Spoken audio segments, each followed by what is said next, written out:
जय हिंद दोस्तों, ये वीडियो आपके लिए बहुत ही इंपॉर्टेंट होने वाली है। आप कितना भी कमजोर हो पढ़ाई में, मैथ आपकी जीरो लेवल पे है, मैटर नहीं करता है। बस आप 10 मिनट दे दीजिएगा, गारंटी हमारी है, आपके दिमाग में छाप देंगे। तो विषम बाहु त्रिभुज आप जानते हो, लगभग हर परीक्षा में ये टॉपिक आपसे पूछा जाता है। क्या है विषम बाहु त्रिभुज और इससे बनने वाले सारे के सारे क्वेश्चन हम इस कवर करने वाले। तो चलिए फटाफट से हम वीडियो की शुरुआत करते हैं। और यहाँ पे सबसे पहले हम समझते हैं कि विषम बाहु त्रिभुज क्या होता है। जैसे विषम बाहु त्रिभुज का मतलब ये है कि कोई भी एक त्रिभुज जिसकी कोई भी भुजा समान ना हो, जैसे इसकी भुजा ए है और ये बी है और सी है। मतलब ये कि अगर मैं इसको गिनती में मान लूं, हो सकता है यहाँ पे कंफ्यूजन हो, तो यहाँ पे मैं कहूँ कि ये भुजा 7 सेंटीमीटर की है और ये भुजा 9 सेंटीमीटर की है और ये 13 सेंटीमीटर की है। आप देखो यहाँ पे कोई भी भुजा आपको समान नहीं दिख रही है, तो यही क्या होता है, विषम बाहु त्रिभुज। अब इसके अंदर क्या करते हैं, इसका क्षेत्रफल आपसे पूछा जाता है, इसका परिमाप पूछा जाता है। सही है? तो सबसे पहली बात हम करते हैं कि क्षेत्रफल निकालने के लिए इसका अर्ध परिमाप निकाला जाता है। अर्ध परिमाप का मतलब क्या होता है? देखो, परिमाप क्या होता है? परिमाप होता है सभी भुजाओं का योग a प्लस बी प्लस सी, उसी को आधा कर दो तो वो क्या हो जाएगा, अर्ध परिमाप। देखो, इसका अर्ध परिमाप सबसे पहले पूछा जाता है। एक एक चीज आप ऐसे समझ लें। अर्ध परिमाप क्या होता है भैया? अर्ध परिमाप होता है सभी भुजाओं का योग करो, पहले ए प्लस बी और प्लस सी और बटे में क्या करो, 2 कर दो, तो यही क्या होता है, अर्ध परिमाप हो जाता है। और इसको हम क्या, एस से डिनोट करते हैं, मतलब एस लिखते हैं अर्ध परिमाप। इतनी बात आपको समझ में आई होगी। फिर इसका जब क्षेत्रफल निकालते हैं, देखते जाना, लास्ट तक रट जाएगा, आपके दिमाग में बैठ जाएगा और विद इन सेकंड आप सवाल करोगे। जब इसका हम क्षेत्रफल निकालते हैं अर्ध परिमाप के बाद, इसका हम क्षेत्रफल निकालने जाते हैं, अर्थात विषम बाहु त्रिभुज का क्षेत्रफल, तो फिर क्या होता है, आप ऐसे समझना कि अंडर रूट के अंदर ध्यान देना, एस लिखते हैं, एक ब्रैकेट में एस माइनस ए, एक ब्रैकेट के अंदर एस माइनस बी और एक ब्रैकेट के अंदर एस माइनस सी, ये होता है। सही है? तो विषम बाहु त्रिभुज के अंदर आपको अर्ध परिमाप निकालना आ गया, एस और S minus A, S minus B, S minus C, इसका क्षेत्रफल निकल जाता है। और दूसरी बात क्या होती है, इसका परिमाप निकलता है। तो अर्ध परिमाप अगर आप जान गए हो तो परिमाप की तो कोई बात ही नहीं है, क्योंकि परिमाप निकालने के बाद ही अर्ध परिमाप निकलता है। परिमाप क्या हो जाता है, ए प्लस बी प्लस सी, अर्थात तीनों भुजाओं का योग होता है। अब चलिए, जो बची बातें हैं सारी की सारी मैं सवालों के माध्यम से क्लियर करता हूं। यहाँ पे देखना, पहला सवाल बड़े ध्यान से इसको समझना। कह रहा है किसी त्रिभुज की भुजाएं 13 सेंटीमीटर, 14 सेंटीमीटर और 15 सेंटीमीटर हैं, तो फिर कह रहा उसका क्षेत्रफल कितना होगा। ऐसे मान लो कोई एक त्रिभुज है, यहाँ पे कोई भी एक त्रिभुज मैं यहाँ पे बना देता हूँ। तो एक भुजा मान लेते हैं 13 सेंटीमीटर, एक भुजा 14 सेंटीमीटर और एक 15 सेंटीमीटर, मतलब कोई भी भुजा इसकी समान नहीं है। सबसे पहले आप जानते हो हम इसका क्या निकालते हैं, इसका अर्ध परिमाप निकालते हैं। अभी मैं सारी चीजें लिख रहा हूँ, बाद में नहीं लिखूंगा, एक बार आपको समझ में आ जाए। जब इसका हम अर्ध परिमाप निकालते हैं तो हम क्या करते हैं भाई, 13 प्लस 14 और प्लस 15 इतना करते हैं। अब ये सारी गाथा लिखने की कोई जरूरत नहीं थी, लेकिन आपको समझाने के लिए लिख रहा हूँ। 13 प्लस 14 प्लस 15 बटा में 2, ऐसे समझना। तो 13 और 14 देखो, 10 20 30, 30 ये हो गया, 5 4 9 3 12, मतलब ये हो गया टोटल 42 बटा 2।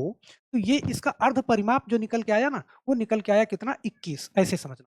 और अर्ध परिमाप 21 निकल के आ गया। तो अब हम क्षेत्रफल जानते हैं कि इसका क्षेत्रफल क्या होगा।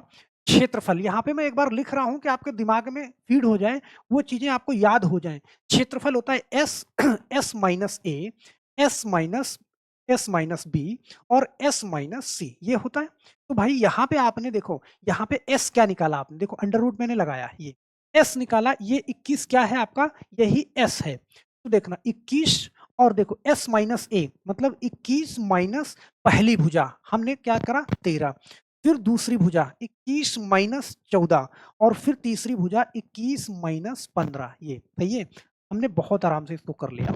और जब इसको कर लिया तो यहाँ पे ध्यान देना, देखो ब्रैकेट के अंदर मैंने क्या करा, देखो 21 ये हो गया, सही है, और गुणा 21 माइनस 13, तो 13 7 20 और 1 21 8। फिर उसके बाद देखो 21 माइनस 14, तो यहाँ पे क्या 7 और 21 माइनस 15, यहाँ पे 6। इतनी बात आपको समझ में आई होगी। और ये चीज जब हम निकाल लेते हैं तो अब बड़े ध्यान से देखना इस चीज को। अब क्या करोगे आप, ऐसे इस चीज को यहाँ पे जब आपने इतना कर लिया तो इसका गुणनखंड करना है आपको। गुणनखंड करोगे और उस टाइप से करोगे कि हमें दो दो अंक कॉमन मिल जाएं। जैसे यहाँ पे मुझे एक 7 दिख रहा है, तो 21 को मैं ऐसे लिख सकता हूँ 7 गुणा 3, क्योंकि यहाँ पे मेरे पास 7 है। इस 8 को मैं क्या लिख सकता हूँ, इस 8 को मैं 2 गुणा 2, 2 दूना 4, दूनी 8 इसका पूरा कर लिया और ये मेरे पास 7 था और इसको मैं ऐसे लिख सकता हूँ कि 2 गुणा 3 इससे ज़्यादा कुछ नहीं हो सकता। अब देखो जिसका जोड़ा बन जाएगा, वो बाहर आ जाएगा। देखो 7 एक बार 7 यहाँ मिल रहा है, एक बार 7 यहाँ मिल रहा है, इसका जोड़ा बन रहा है, इसको मैंने बाहर लिख लिया, सही है? देखो यहाँ पे एक बार 3 जोड़ा बन रहा है यहाँ पे और एक 3 यहाँ पे बन रहा है, तो इसको भी मैंने बाहर लिख लिया, सही है? और फिर देखना, एक बार 2 इसका जोड़ा बन रहा है, तो 1 2 बाहर आ गया, फिर एक बार यहाँ पे देखो ये जोड़ा बन रहा है और इसका बन रहा है, तो एक बार 2 और बाहर आ गया। तो देखना 7 त्रिक 21 दूना 42 और 42 दूना कितना 84। आपका आंसर क्या हो जाएगा भैया यहाँ पे 84 वर्ग सेंटीमीटर, सही है? भाई एक क्वेश्चन समझाने में आपको देर लग रही है, आप बिल्कुल नहीं घबराइएगा, बहुत तेजी के साथ लगाओगे। यहाँ पे सारी गाथा मैं इसलिए लिख रहा हूँ कि आपके दिमाग में चला जाए, सही है? क्योंकि अगर आपको अर्ध परिमाप तीनों भुजाओं का योग बटे 2 तो ये लिखने की जरूरत नहीं है, डायरेक्ट क्वेश्चन में ही आप जोड़ के बटे में 2 कर लोगे, डायरेक्ट एस निकाल लोगे और ये भी लिखने की जरूरत नहीं है, डायरेक्ट मुझे ये लाइन लिखनी है, सही है? अब ऐसे देखना यहाँ पे, चलो मैं अगले सवाल पे चलता हूँ। कह रहा है किसी त्रिभुज की भुजाएं 30 सेंटीमीटर, 26 सेंटीमीटर और 14 सेंटीमीटर। तो डायरेक्ट यहाँ पे देखो इसका अर्ध परिमाप क्या हो जाएगा 30 और 20 50 50 10 60 और 6 4 10 70, सही है? इसका अर्ध परिमाप कितना हो जाएगा 70। यहाँ पे मैं लिख दूं नहीं तो आपको कंफ्यूजन होगा। देखो अर्ध परिमाप क्या हो जाएगा 30 और 26 और यहाँ पे 14, इन सबको जोड़ा, देखो 6 4 10 और 0, यहाँ पे एक 0 और हासिल 1 3 2 5 और एक 6 और एक 7, ये 70। और 70 को जब हम 2 से डिवाइड करते हैं कितना आएगा, आप कहोगे सर 35 आएगा। तो अर्ध परिमाप तो इसका 35 निकल गया, मतलब अर्ध परिमाप का मतलब एस, तो ये 35 निकल गया, सही है? और आप जानते हो इसका क्षेत्रफल निकालना है, डायरेक्ट इसका क्षेत्रफल निकालोगे और क्षेत्रफल निकालने के लिए अंडर रूट के अंदर एस माइनस ए, तो सबसे पहले एस लिखा मतलब 35 लिखा, सही है? और 35 और फिर उसके बाद यहाँ पे गुणा एस माइनस ए, मैं डायरेक्ट, अच्छा एक बार एक स्टेप लिख देता हूँ नहीं तो आपको थोड़ा सा कंफ्यूजन होगा। यहाँ पे मैंने कहा कि 35, सही है? फिर उसके बाद एस माइनस ए 35 गुणा 35 माइनस 30, फिर उसके बाद यहाँ पे 35 माइनस 26, फिर उसके बाद यहाँ पे 35 माइनस 14, ये एस माइनस ए ये कर लिया हमने, सही है? फिर यहाँ पे देखना बड़े ध्यान से, अब ये कर लिया तो अब देखो मेरे पास क्या बचा, यहाँ पे 35 बचा, गुणा 35 माइनस 30 करोगे 5 आएगा, गुणा 35 माइनस 26 करोगे, देखो 26 4 30 और 5 35, यहाँ पे 9 आएगा। 35 माइनस 14 करोगे तो 14 और देखो 5 में से 4 घटाया 1, 3 में से 1 घटाया 2, 21 बचा, सही है? तो यहाँ पे बहुत आराम से आपने कर लिया इस चीज को, और कर लिया तो अब आप इसका क्या करो, गुणनखंड बना के इसको निकाल लो, क्योंकि एक साथ में इसका करके कोई फायदा नहीं, बहुत लंबा हो जाएगा। तो गुणनखंड बनाए, देखो इस तरीके से करेंगे, मैंने आपसे बताया था ना यहाँ पे 5 है तो इसको मैं ऐसे लिख दूं 7 गुणा 5, सही है? और एक 5 तो मेरे पास ऑलरेडी था, इसको मैं क्या कर दूं 3 गुणा 3 लिख दूं और इसको मैं 7 गुणा 3 लिख सकता हूं, ये इतना, सही है? अब आप देखो यहाँ पे मेरे पास एक 7 मिल रहा है और एक 7 यहाँ मिल रहा है, तो यहाँ पे मेरे पास 7 बाहर आ गया। फिर उसके बाद ये 5, इन दोनों 5 का जोड़ा बन रहा है, तो एक बार 5 यहाँ से बाहर आ गया, गुणा एक बार 3 यहाँ पे मिल रहा है, तो यहाँ से 3 बाहर आ गया, लेकिन ये 3 अकेले रह गया, तो अकेले रह गया तो ये फिर नहीं निकल पाएगा, और नहीं निकल पाएगा तो ये अंडर रूट 3 ही रह जाएगा। तो गुणा कर लो, देखो 7 पचे 35 और 35 का 3 में गुणा करोगे कितना 105 और रूट 3। अब देखो जो रूट के अंदर है सारे एक साथ में नहीं कर सकते, नहीं आप बोलो 105 फिर गुणा में अंडर रूट 3 भी कर लो, नहीं 105 रूट 3, यहाँ पे आपका आंसर क्या हो जाएगा 105 रूट। लगता है कि यहाँ से थोड़ा सा क्लियरिटी आपको आई होगी इसका क्षेत्रफल निकालने के लिए, सही है?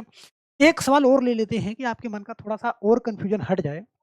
जैसे ये सवाल बड़े ध्यान से देखना कि किसी त्रिभुज की भुजाएं 12 सेंटीमीटर, 16 सेंटीमीटर और 20 सेंटीमीटर, सही है? अब देखना इसका अर्ध परिमाप निकालने के लिए बहुत ही आसानी से आप निकालोगे। जैसे यहाँ पे मैं कहूँ कि देखो 20 10 30 10 40 और यहाँ पे 6 2 8 40 8 48, अर्ध परिमाप में डायरेक्ट करूंगा 48 बटा 2, तो यहाँ पे देखो 2 दूना 4 2 चौके 8, अर्ध परिमाप ये हो गया 24 और 24 हो गया, तो डायरेक्ट यहाँ पे आप क्षेत्रफल निकालोगे।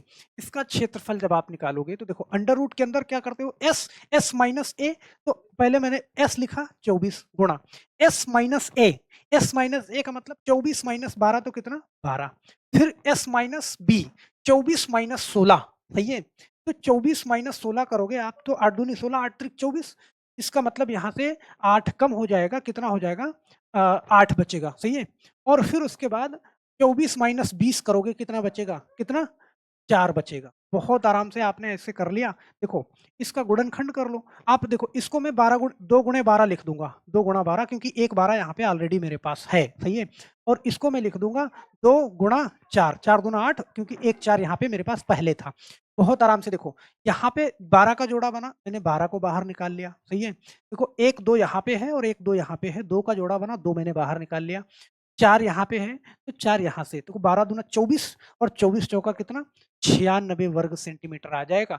ये आपका ऑप्शन नंबर सी बी वाला सही हो जाएगा, सही है? तो मुझे लगता है ना कि डायरेक्ट आप कर सकते हो इसको, बस S माइनस ए, S माइनस बी और S माइनस सी, सही है?